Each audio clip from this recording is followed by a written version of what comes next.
Hey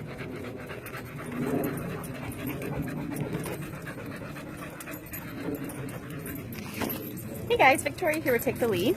I'm on a pack walk with Maisie, Boudreaux, Sadie, and Khaleesi, crawling down the back. Wanted to take a minute to talk to you guys about dog ownership, but specifically we're going to talk about bully breeds. So we're going to talk about Maisie and Sadie's, or excuse me, Maisie and Khaleesi's genre. Sadie a little bit too. Sadie's a powerful breed. As you know, I'm a dog trainer, so I think that all dogs should be trained. Anybody who gets a dog and has a dog has an obligation to teach that dog how to live in our world so that they can make good choices, be safe and great members of society. But I want to talk specifically today about bully breeds or powerful breeds, pit bulls, American bulldogs, you know, Staffordshire Terriers, German Shepherds, Dobermans, Rottweilers, whatever. I want to talk about those breeds that people are afraid of.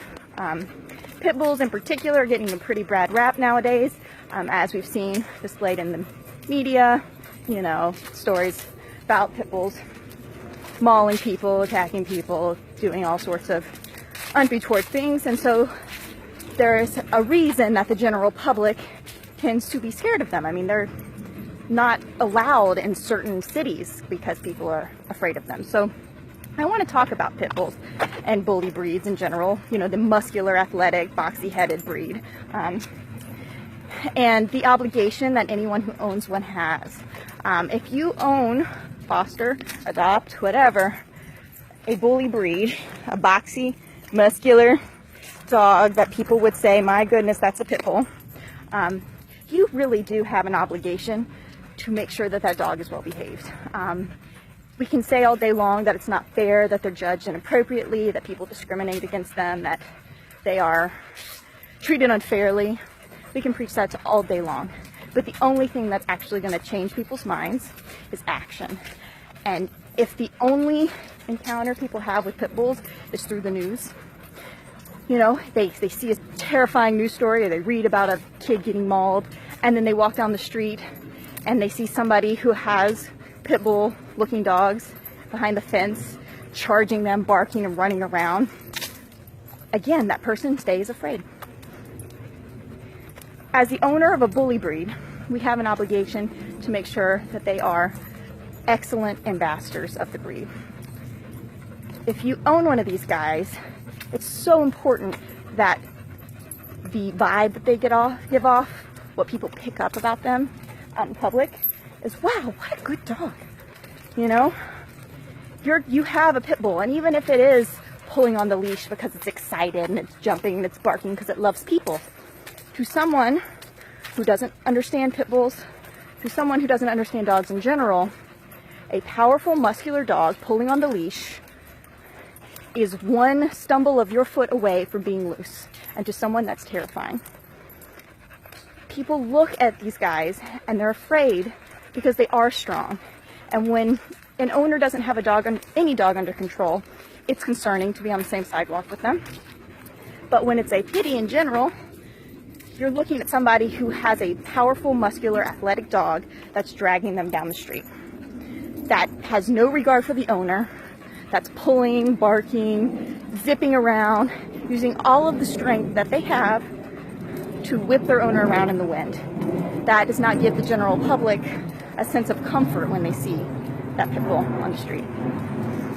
So, again, it's not fair. People's golden retrievers do that, but nobody says, oh my gosh, that's scary, and walks to the other side of the street. But with pit bulls, they do. And even with my guys in heel like this, you know, walking nicely with me, people will move because I have a pitty. It is what it is. But I want every single opportunity that I have to have my pit bull in public for people to be like, wow, that's a really well-behaved dog. You know, we think about Maisie, who is exceptionally leash reactive and had dog issues, could never be this close to 3 other dogs. Certainly not on a walk. But we worked on it. We've got some training in, and now she's making better choices. I've taken her to the vet's office, put her in a downstay, and people have complimented me on how well behaved my dog is. When you own a pitty, you have a responsibility more than anyone else who owns any other breed, not just pitties, bully breeds, powerful breeds. you have a responsibility to make sure that that dog is well behaved in public. Because if it's not, if your dog is out of control, that puts a stigma on every other pit bull in the world to that one person.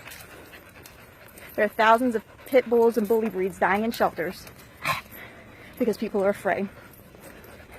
If somebody sees a calm, relaxed, well-behaved pit bull, they might say, geez, what a cool dog. Look, he's all muscular. He looks like he'd be a lot of fun. He's athletic. I like to run and jog.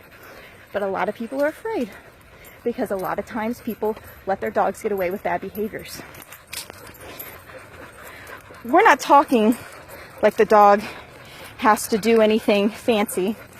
He doesn't have to do special tricks.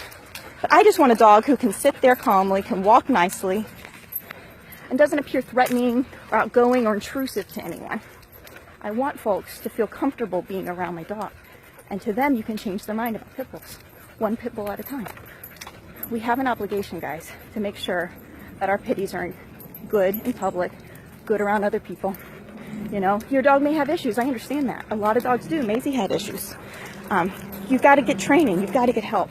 If you know somebody who's got a well-behaved pitty, talk to them. See what they did. I know it's not always easy. They're intense dogs. Oh, yeah. But we have to make sure that our dog is well-behaved. Get help. Get training. Talk to a trainer if you are. Hi. If you're talking to somebody and it's not working, if you're working with a trainer and it's not working, get someone else. You've got to be able to control your dogs. Hi, guys. Hi. You've got to be able to show people that you have control over your dog. And I know it's hard, and I know there's a lot of mixed information out there, but you gotta do it. Never stop with your pitty, because what your pit bull does saves or hurts pitties that need homes everywhere. So, a little dose of pit bull awareness, but we've got to change. We've got to change people's minds, and the only way to do that is through action and impressing the stew out of people with our well-behaved pit bulls. All right, guys, talk to you soon. Bye. Good job, guys.